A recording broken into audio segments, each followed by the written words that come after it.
Hello दोस्तों, रिलायंस ने अपनी 12th इन्वेस्टमेंट रेज की जब इंटेल ने 2 जुलाई को 1894.50 करोड़ का रिलायंस जियो में इन्वेस्टमेंट किया। इससे पहले 11 मोर इन्वेस्टर्स ने रिलायंस जियो में इन्वेस्ट किया था। Total investment raised by Reliance Jio by this 12 investors contributed totally is 1.17 lakh crore.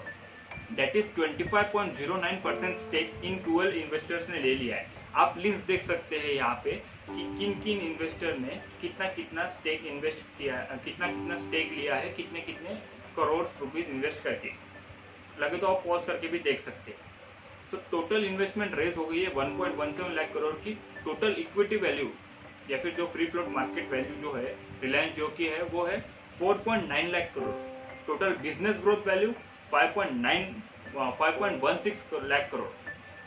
तो सवाल ये उठता है कि ऐसा क्या हो गया कुछ हफ्तों या कुछ महीनों में कि इतने सारे investor from across the globe ने रिलायंस जियो में इन्वेस्ट किया। तो चलिए जानते हैं।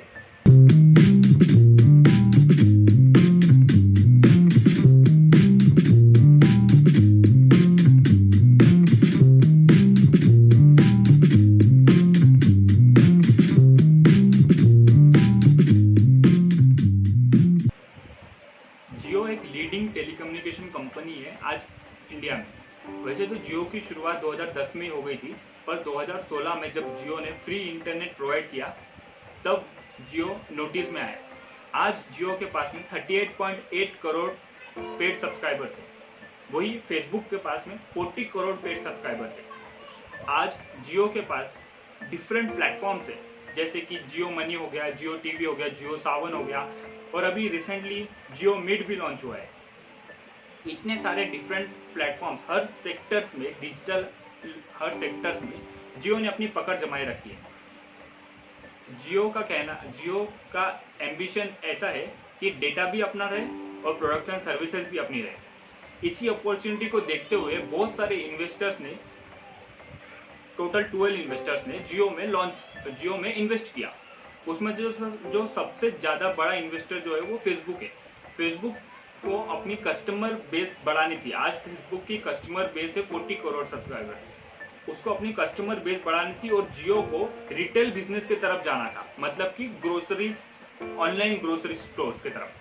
तो इन दोनों ने जब डील ली, अपनी इन्वेस्टमेंट डील ली, तो इन दोनों का फायदा हुआ। जैसे ही फेसबुक और जियो की डील कंप्लीट हुई, 43,000 करोड़ फेसबुक ने जब इन्वेस्ट किया, तब उसके कुछ ही दिनों बाद जियो ने जियो मार्ट लॉन्च किया।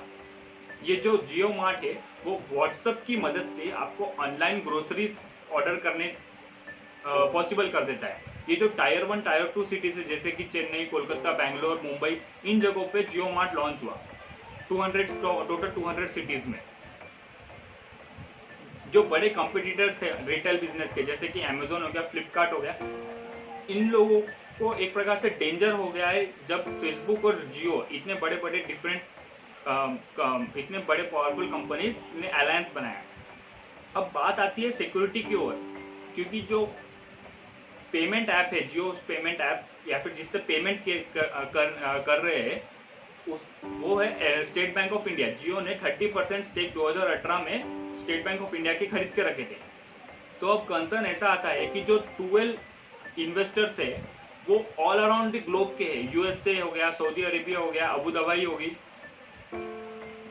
तो क्या इंडिया का जो स्टेट बैंक का जो डेटा है, क्या वो दूसरे कंपनीज के रीच तक नहीं जाएगा?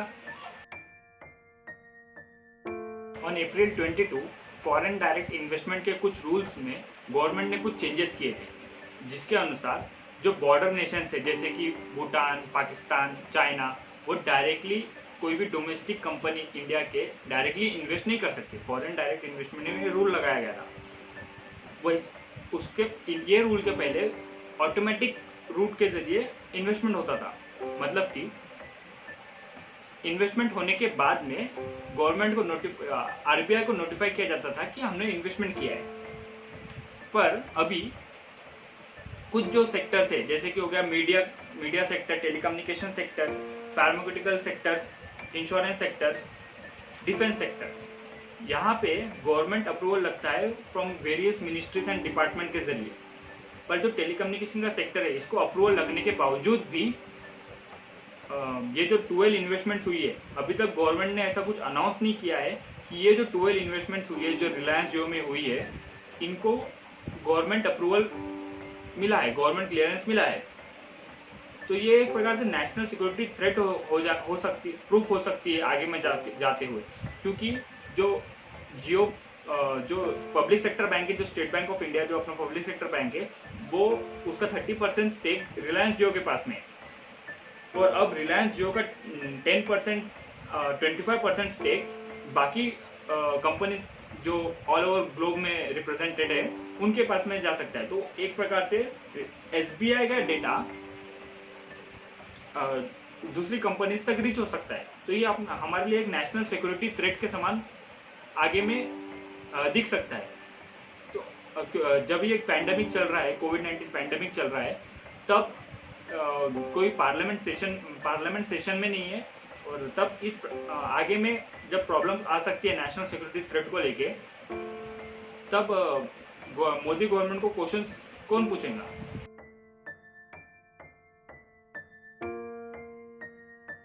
रिलायंस जियो ने ये अनाउंस किया था कि with in this 12 to 24 months वो रिलायंस जियो के आईपीओ ग्लोबली लिस्ट करेंगे, मतलब कि न्यूयॉर्क स्टॉक एक्सचेंज नैस्डैक पे लिस्ट करेंगे। अभी के जो रूल्स है उसके अनुसार अगर आप अपनी कंपनी को ग्लोबली लिस्ट कर रहे हैं तो उसके साइमल्टेनियसली आपको Indian stock market that is Sensex या बीएसई या एनएसई, सेंसेक्स या निफ्टी इंडेक्स पे भी लिस्ट करना पड़ेगा।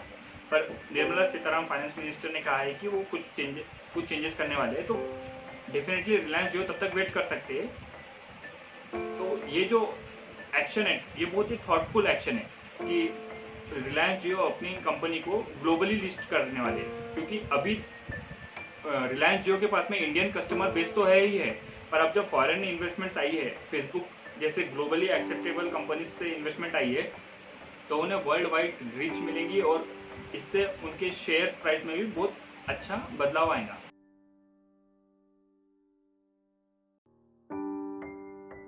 रिसेंटली जो सेंटिमेंट चल रहे हैं चाइना की तरफ में वर्ल्ड वाइड, वो कुछ ठीक नहीं चल रहे हैं।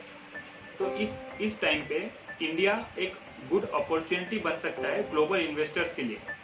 बस गवर्नमेंट को रेगुलेटरी बॉडीज बैठानी पड़ेंगी जो ट्रैक कर सके इन्वेस्टमेंट्स का।